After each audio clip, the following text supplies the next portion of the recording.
ஒரு தாய் ஒட்டகத்துக்கிட்ட அதோட குட்டி ஒட்டகம் வந்து ஒரு சந்தேகத்தோடு போய் நின்று கேட்குது. அம்மா அம்மா எனக்கு ஒரு சந்தேகம், உங்களோட ஒரு கேள்வி கேட்கலாமா அப்படின்னு சொல்லி கேட்குது. ஒட்டகம் சொல்லுது, அந்த தாய் ஒட்டகம் சொல்லுது, கண்டிப்பாக ஏன் மகனே உனக்கு ஏதாச்சும் பிரச்சனையா, உனக்கு ஏதாவது தொந்தரவு இருக்குதா அப்படின்னு சொல்லி கேட்குது. குட்டி ஒட்டகத்துக்கு வந்து சொல்லுது, நம்ம முதுகில் ஏமா திமிழ் கூம்புகள் இருக்குது, அதாவது திமிழ் கூம்பு வடிவில் இருக்குது அப்படின்னு சொல்லி கேட்குது.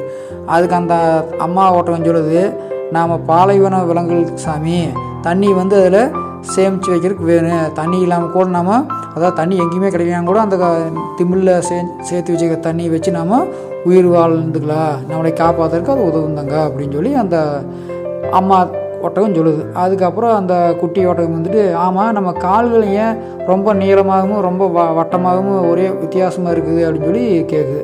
அதுக்கு சொல்லுது அந்த தாய் ஒட்டகம், மகனே பாலைவனத்தில் வந்து ரொம்ப தூரம் நடக்கணும், அப்போது நம்ம யாரையுமே யாருடைய உதவி இல்லாமல் நம்மளால் எளிமையாக வந்து இந்த இதையை சுற்றி பாலைவனத்தை சுற்றி வர முடியும் அப்படிங்கிற உனக்கு கூட தெரியுமில்ல, அதுக்கு தான் அந்த கால்கள் ரொம்ப யூஸ்ஃபுல்லாக இருக்குது நம்மளை பாதுகாக்கிறதுக்கு அப்படின்னு சொல்லி சொல்லுது.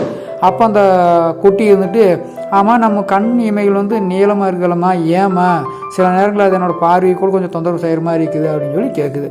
அதுக்கு அது சொல்லுது, டே மகனே, அந்த நீண்ட தடிமனான கண் இமைகள் தான் உனக்கு பாதுகாப்பு, நமக்கெல்லாம் பாதுகாப்பு. பாலைவனத்தில் மணல் அப்புறம் காற்றுலேருந்து என்ன ஆகுது, அது நம்ம கண்கள் வந்து ரொம்ப பாதுகாக்குது அப்படின்னு சொல்லி போட்டு தாய் ஒட்டகம் வந்து பெருமிதமாக பதில் சொல்லுது.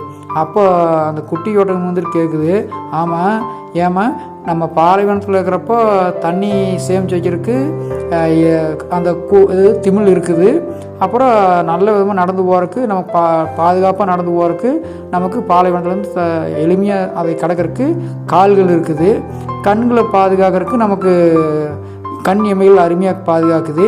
இப்படியெல்லாம் இருந்து இந்த மிருகக்காட்சி சாலையில் நம்மளை ஏமா அடைச்சி வச்சுக்கிறாங்க அப்படின்னு சொல்லி நம்மளை பாதுகாக்கிறதுக்கு இதுகெல்லாம் இருக்குது, எதுக்கு இந்த மிருகக்காட்சி சாலையில் போட்டு அப்புறம் நம்மளை அடைச்சி வச்சுக்கிறாங்க அப்படின்னு சொல்லி போட்டு அந்த குட்டி ஓட்டம் கேட்குது. இதெல்லாம் இந்த விக்ரமெல்லாம் உனக்கு தெரியும் சாமி, இதெல்லாம் தெரியாதனால தான் அந்த முட்டா பயலுக்கு மனுஷனுங்க நம்மளை இந்த மிருகக்காட்சி சாலையில் நம்மளை காப்பாற்ற நினச்சிட்டு அடைச்சி வச்சுக்கிறானுங்க அப்படின்னு சொல்லிச்சான்.